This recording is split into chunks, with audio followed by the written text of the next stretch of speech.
Alas 4 ng madaling araw. Inaantok na ako. Nasa duty ako ngayon.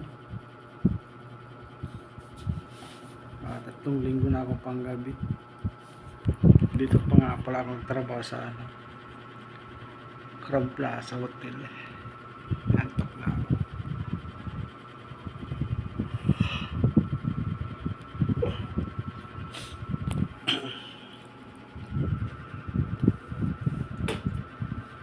Nagkakape tayo para umalis yung antok.